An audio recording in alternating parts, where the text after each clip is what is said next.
जय हिंद फ्रेंड्स। 2008 मैंने अंतिम क्लास ली हिंदी माध्यम में। मेरे दोस्त हैं शाश्वत जी, गोरखपुर में कोचिंग चलाते हैं, सरस्वती आईएएस कमिश्नर आवास के पीछे। और उसके बाद जो है हिंदी मीडियम में मौका नहीं मिला और वक्त भी नहीं रहा। माजीराम में इतनी ज़्यादा व्यस्तता रही और दक्षिण भारत और असम और कश्मीर और न जाने कहाँ कहाँ, सब भगवान का आशीर्वाद रहा। लेकिन फिर फैजल भाई ने एक दोबारा मौका दिया कि मैं हिंदी मीडियम में अपनी सेवाएं फिर से दूँ। बड़ा खुश हूँ, बहुत ज़्यादा खुश हूँ कि अपने लोगों से फिर एक बार मुलाकात इलाहाबाद में होगी। और इलाहाबाद एक ऐसी जगह है, वही एक लालच था, इलाहाबाद आने का एक लालच है कि फिर से इलाहाबाद आने का मौका मिलेगा और इलाहाबाद में क्लास लेने का मौका मिलेगा और पप्पू भाई की दुकान पे कटरा में बैठकर चाय पीने का मौका मिलेगा और पापा के चावल ये सब तो खैर चलेगा और सिविल लाइंस की बिरयानी ये सब तो खैर यही सब लालच है बेसिकली इकरा के प्लेटफॉर्म पर आकर वापस हिंदी मीडियम में पढ़ाने का। अब सवाल ये है कि टीम इकरा की तो सारी वीडियोस आपको देखने को मिलेंगी ही, क्योंकि ये भी मेरा एक वादा ही था आपसे कि हम जो है इकरा की अपनी टीम को पहले प्रेजेंट करेंगे आपके सामने कि ये सारे लोग पढ़ाएंगे आपको। तो वहाँ कोई मुद्दा ही नहीं, आप सारे लोगों को, जहाँ तक मैं जानता हूँ आप सभी लोगों को जानते हैं, बड़े ज़बरदस्त शिक्षक हैं, मार्गदर्शक हैं सब। शिक्षक के साथ साथ जो सबसे बड़ी बात है वो है कि वो मार्गदर्शक बहुत अच्छे हैं। जैसे हमारे पोरिया सर हैं, तो साइंस के क्षेत्र में अभी तक हिंदी माध्यम में सर्वश्रेष्ठ प्रदर्शन है उनका। हिंदी इंग्लिश मीडियम में भी उन्होंने बड़ा ज़बरदस्त योगदान दिया है अपना। सिद्धार्थ सर ज्योग्राफी में है ही हैं। सिद्धार्थ कुमार पिछले 20 वर्षों से सिविल सेवा में प्रतियोगी छात्रों का मार्गदर्शन करता आ रहा हूं और भूगोल एक वैकल्पिक विषय के रूप में और सामान्य अध्ययन के सेगमेंट के रूप में भिन्न भिन्न। इलाहाबाद में हमारे जो मित्र हैं यूनुस खान हैं, पॉलिटी में उनका भी कोई जवाब नहीं है। अपने नेता का चुनाव करेगा और उसी नेता को राष्ट्रपति प्रधानमंत्री के रूप में नियुक्त करेगा। तो चर्चे में मैंने कल यह कहा था कि प्रधानमंत्री को लोकसभा का सदस्य होना चाहिए, किंतु यह अनिवार्य नहीं है, मैंडेटरी नहीं। संजय सर उनकी तो मैं तारीफ करता हूं, तो मुझे खुद ही लगता है कि जो है तारीफ से बहुत ज्यादा आगे बढ़कर है। और आपको मालूम है हमने कल समझा था कि पॉलिटी का क्या मतलब है और कॉन्स्टिट्यूशन का क्या मतलब है। थोड़ा सा मैं फ्लैशबैक दे दूं। मैंने बताया था कि पॉलिटी और कॉन्स्टिट्यूशन ये दोनों ही टर्मिनोलॉजी एक ही संदर्भ को इंगित करती है, बस उसके व्यवहार में फ़र्क होता है। एसके झा सर हमारे मित्र हैं, इकोनॉमी में उनका कोई मुकाबला ही नहीं है, तेंदुलकर कहूँ तो कम है, बहुत बड़े खिलाड़ी हैं। Good morning. Iqra IAS online platform पे आपका स्वागत है। मैं एसके झा, आपका एक आर्मी टीचर। हम लोग बहुत ही जल्द जुलाई के मंथ में 2020 प्रीलिम्स के लिए क्रैश कोर्स लॉन्च करने जा रहे हैं और मैं वहाँ पे आपको भारतीय अर्थव्यवस्था को तैयार करवाऊँगा। तो ये इतनी अच्छी टीम है तो लगभग सबको आप देखेंगे ही सबके बारे में। हिस्ट्री का पूरा पोर्शन मैं लूँगा क्रैश कोर्स का।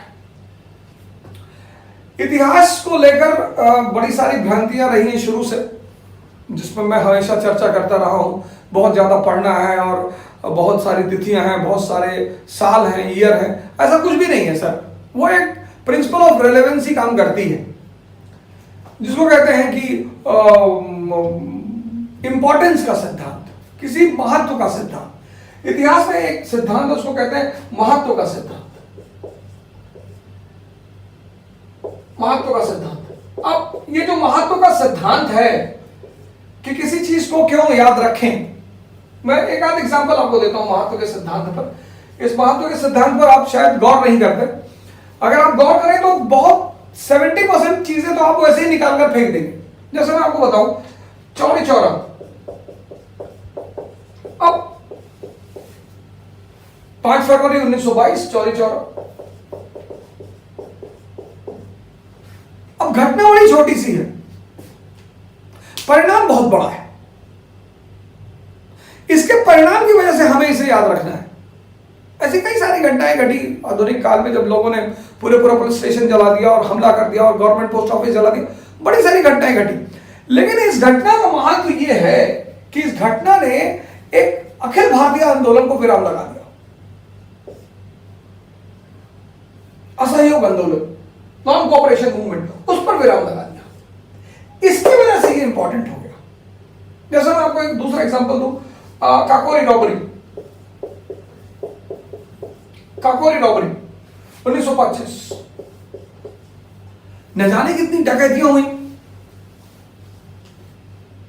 न जाने कितनी डकैतियां हुई।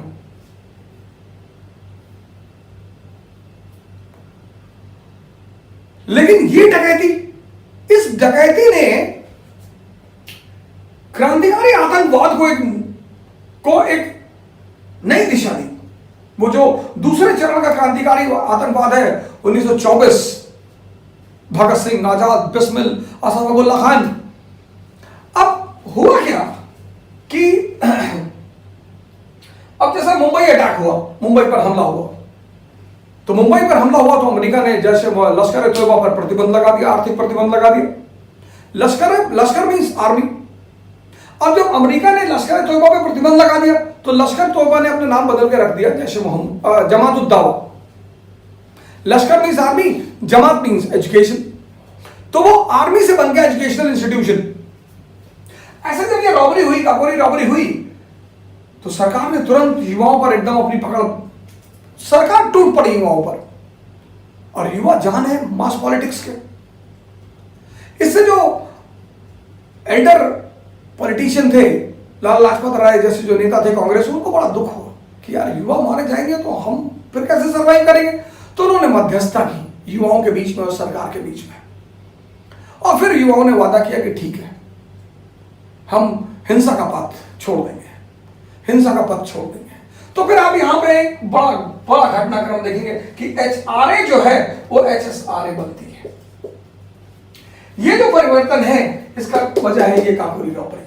इसलिए साइमन कमीशन, एक और घटना मैं आपको बताता हूं। अब बड़े सारे कमीशन पढ़ेंगे आप मॉडर्न इंडिया, और सारे इंपॉर्टेंट कमीशन है, HSN कमीशन है, वेल्बी कमीशन है, रैले कमीशन है, फ्रेजर कमीशन, पर यह कमीशन बहुत इंपॉर्टेंट है, साइमन कमीशन, क्योंकि इस कमीशन ने क्रांतिकारी आतंकवाद को रिप्लेस करके फिर से मास मूवमेंट को प्रोत्साहन दिया। यह है पहला फॉर्मूला हिस्ट्री का, महत्व का सिद्धांत। समझना है ये। भीष्म पितामह बहुत बड़े लड़ाकू योद्धा है, लेकिन अर्जुन को जो आदमी गाइड कर रहा है ना, वो कह रहा है तुम टेंशन क्यों ले रहे हो, शिखंडी को खड़ा कर दो। अर्जुन कह रहा है यार अच्छा नहीं लग रहा है यार, हमारे पर बाबा है। अरे बोले तुम्हारी बीवी की साड़ी खींच रहे थे, ये भी बैठे थे। वो तुम्हारा बच्चा मारा गया अभिमन्यु, ये भी उसी गैंग में थे। अरे उसने उस बंदे को था, निकाल के 4 गोली मार दी उसने। ये जो डायरेक्शन का खेल है, युद्ध, परीक्षा और प्रतिस्पर्धा दो अलग अलग बातें हैं। हमारे बड़े सारे भाई बहन जो है ना, वो समझते हैं कि IAS एक परीक्षा है, प्रतिस्पर्धा है। सर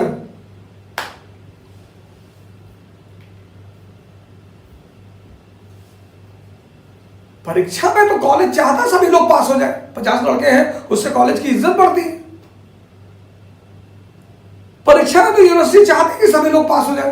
प्रतिस्पर्धा में कमीशन कभी नहीं चाहेगा कि सब लोग पास हो जाए, फिर तो खेल ही खराब हो जाएगा। और दोनों के नियम अलग अलग हैं। तो मैं आपको इतिहास पढ़ाऊंगा, भारतीय इतिहास, और क्रैश कोर्स में मॉडर्न इंडिया पढ़ाऊंगा, पूरा मॉडर्न इंडिया। मॉडर्न इंडिया के 2 पार्ट हैं बड़े जबरदस्त। मॉडर्न इंडिया, आधुनिक भारत, एक कहानी है कि कैसे एक देश, एक राष्ट्र बन रहा है। उसमें 2 पार्ट हैं, 1757 से 1857 और 1857 से 1947। ये पार्ट जो है वो ईस्ट इंडिया कंपनी का पार्ट है। पुरानी सारी संरचना ध्वस्त की जा रही है। The old structure is demolished.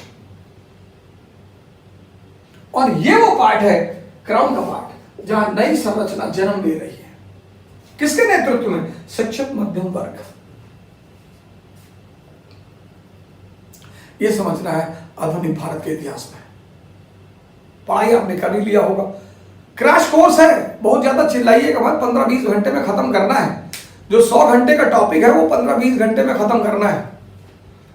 और हिंदी मीडियम वालों की एक आदत बहुत खराब है, मैं पहले से आपको बता दूं, वो खराब ये है कि ये नहीं बताया, ये तिथि नहीं बताई, ये डेट नहीं बताई, ये सब रोइएगा मत। जो नए लोग ज्वाइन करेंगे, बहुत सारे नए भाई भी, हमारे बहन भी ज्वाइन करेंगे कि देखें प्रीलिम्स का पेपर, वो सीखेंगे कि प्रीलिम्स के क्वेश्चंस कैसे बनते हैं, प्रीलिम्स के क्वेश्चनों को कैसा किया जाता है, कितने प्रकार के क्वेश्चंस प्रीलिम्स में बनते हैं, वो सीखने, उनको टेंशन लेने की जरूरत नहीं है कि 5 मिनट में खत्म कर दिया नॉन कोऑपरेशन। सर 5 ही मिनट में खत्म होगा।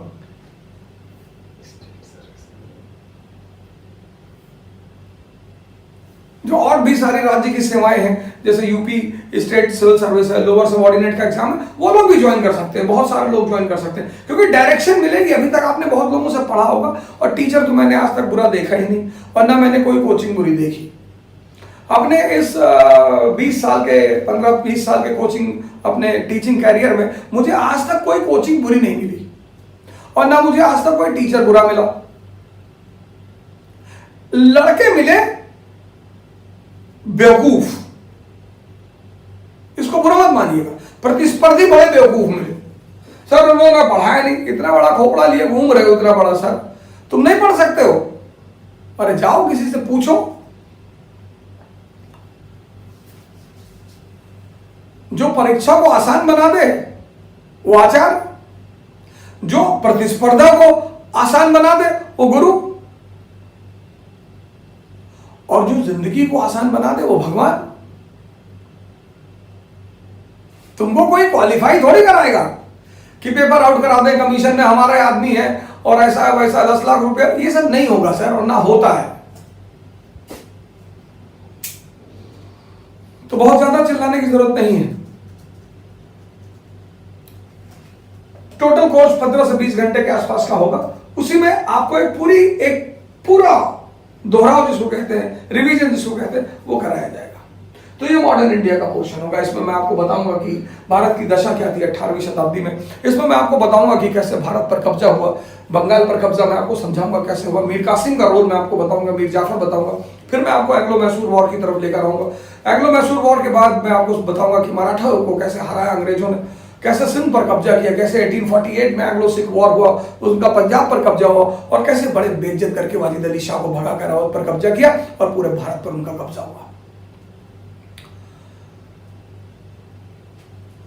तो पोर्शन थोड़ा बृहद है, लेकिन मैं मुख्य बिंदुओं पर आपको दिखाता हुआ चलूंगा कि साहब ये देखिए, ये कहानी चल रही है। फिर कब्जा कर लिया तो प्रशासनिक संरचना बदलेगी ही बदलेगी, वो बदलना ही था। फिर हम वहां से आएंगे कि 1857 का विद्रोह हुआ। 1857 के विद्रोह ने सत्ता परिवर्तन कर दिया, कंपनी से सत्ता क्राउन के पास आ गई। अब वहीं से सत्ता परिवर्तन के साथ एक नई चीज शुरू हुई, राष्ट्रीय आंदोलन। तो क्यों शुरू हुआ, कैसे शुरू हुआ, कैसे वो ईस्ट इंडिया एसोसिएशन के बाद इंडियन एसोसिएशन बनी, और इंडियन एसोसिएशन के बाद कैसे भारतीय नेशनल कांग्रेस बनी, और कांग्रेस की कैसे भूमिका रही इस राष्ट्रीय आंदोलन में, क्रांतिकारी आतंकवाद की क्या भूमिका रही, और समाजवादी आंदोलन की क्या भूमिका रही, उन सारी चीजों पर हम चर्चा करेंगे। इसके अलावा मैं आपको संस्कृति पढ़ाऊंगा, आधुनिक प्राचीन भारत की संस्कृति, बहुत महत्वपूर्ण पोर्शन है संस्कृति, वो मैं आपको पढ़ाऊंगा कि आर्किटेक्चर का क्या योगदान है, रिलीजन क्या चीज है, और साहित्य का क्या रोल है कल्चर में, और फाइन आर्ट्स का क्या रोल है कल्चर में, ये मैं पढ़ाऊंगा। वहीं पर एक मैं छोटा सा आउटलाइन आपको दे दूंगा प्राचीन भारत के पॉलिटिकल इतिहास का। वो 10 मिनट से ज्यादा मैं नहीं दूंगा, फिर चिल्लाइएगा मत कि अरे अशोक के बारे में तो कुछ बताया ही नहीं, ये सब बातें मत करिएगा कि अशोक के बारे में कुछ बताया नहीं। मैं बताऊंगा कि यहाँ से ऐसे ऐसे क्वेश्चंस बन सकते हैं, और ये है, आप इस पर ज्यादा ध्यान देकर रिवीजन कर लें। 2 लोग इस क्रैश कोर्स को ज्वाइन कर सकते हैं। एक जो एग्जाम देने जा रहे हैं, बोर्ड तो बिल्कुल चिंता ना करें, क्योंकि वो अगर नहीं पढ़ाएंगे तो फिर दे ही ना एग्जाम। एग्जाम के बीच में रिवीजन कराने का अर्थ ये होता है कि एक तो आपको क्विक याद दिला दिया जाए, प्रेशर आपका कम कर दिया जाए, और प्रैक्टिस करा दी जाए। ये क्रैश कोर्स का महत्व होता है। जो नए लोग हैं उन्हें ये समझना है कि अच्छा इस तरह के क्वेश्चंस बनते हैं, टेंशन किसी को नहीं लेना है। तो मैं बिंबिसार से कहानी शुरू करूंगा और हर्षवर्धन तक कहानी लेकर आऊंगा। वो आपको 10, 15, 20 मिनट में मैं बता दूंगा। संस्कृति पर थोड़ा ज़्यादा ध्यान मुझे देना है कि स्तूप क्या है, विहार क्या है, चैत्य क्या है, वगैरह वगैरह। फिर मैं वही काम करूंगा मध्यकाल के इतिहास में। वहां भी मैं आपको संस्कृति पढ़ाऊंगा बेसिकली, और संस्कृति के साथ एक राजनीतिक इतिहास का चार्ट भी पेपर आपको बना दूंगा। और नेहरू काल, जो पोस्ट स्वतंत्रोत्तर भारत है, नेहरू का काल है, वहां नेहरू ने कैसे आजाद भारत की एक नींव रखी, एक परिकल्पना की, इकोनॉमी के फील्ड में क्या किया, पॉलिटी में क्या किया, इंटरनेशनल रिलेशन में उनका क्या योगदान रहा, आंतरिक समस्याओं से ट्राइबल कंसोलिडेशन को कैसे अंजाम दिया उन्होंने, वो सारी चीज़ों को मैं चर्चा करूंगा क्लास में। और यही कुल मिलाकर एक बृहद आउटलाइन, अब दो बड़े विरोधाभासी शब्द हैं, बृहद भी है और आउटलाइन भी, वही पूरा क्रैश कोर्स का दारोमदार होगा। Thank you.